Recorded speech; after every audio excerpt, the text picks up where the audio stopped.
fa eo anatin'ny fanatsarana ny anatiny ao anatin'ny fandarana eto amin'ny fahitalavitra ma-TV dia tsy misahatra manome fahafampo ny mpijery hatrany moa ny fahitalavitra ka dia manome hatrany endriny vaovao amin'ireo fandaharana misy eo anivon'ny fahitalavitra. Isany amin'izany ohatra ny fandaharana miranandro, fandaharana fanaraka ao isaky ny maraina amoazana ary ihany koa hitondrana ireo karazana zanam-pandaharana samihafa any anatiny any amin'ny endriny vaovao zany sy no hitondrana antsika indray ity fandaharana ity. Iva amin'ny endriny hafa indray ny fandaharana miranandro eto amin'ny fahitalavitra ma-TV.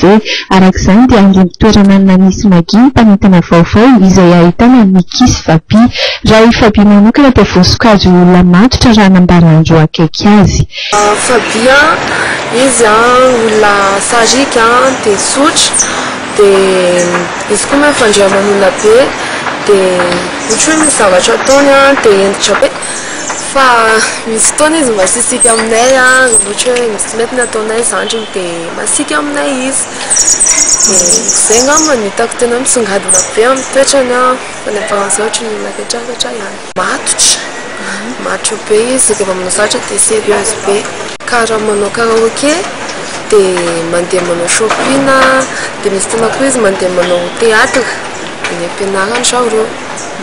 Iny Kiky kosa indray dia manan-talenta manokana ny fitendrena mozika raha nambarandro akaiky azy ary tia mifandray amin'ny olona. Izy aloha dia tovovavy manana maha izy azy na fomba fijorony na fomba fiakanjony dia mametraka maha izy azy izy matotra miara-potoana matotra misy asa apetraka aminy amin'ny hoe fitendrena tia ay tsy maintsy ay misy sady mianatra no miasa tamin'izany fa miverina vany izy ainy nenazy na tsy tonga manao famerenana izy noho tsy fahafahana izany hoe olona mahatoky izy zany mena asa tafaverina izy vita ny asany sarika mahay mifandray aman'olona tsy mifidy fitavan'olona dia mahay miresaka na amin'ny izay mpitarika na amin'ny ankizy zandriny na amin'ny olona mitovy lanja aminy dia hainy daholo miresaka amin'ireo olona rehetrarehetra ireo. Zay moa atao miresaka zavakanto tena ifaneraseranay dia izany hoe izy zany mpitendry viola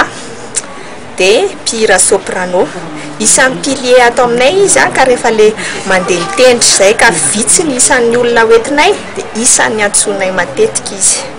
Izy roa vavy ireto indray arak'izany no anatevin-daharana miaraka amin'ireo mpanentana samihafa toa ny Jimmy vola sosorotsy izay mitondra ireo vaovao misongadina samihafa sy ny feon-gazety ary mihaja izay mitondra ny mety ho toetry ny andro ary ao tsy tapaka ary ny fandaharana miranandro izay ho hita manomboka amin'ny 9 ora maraina ka hatramin'ny 7 ora sasany eto amin'ny fahitalavitra ma-TV.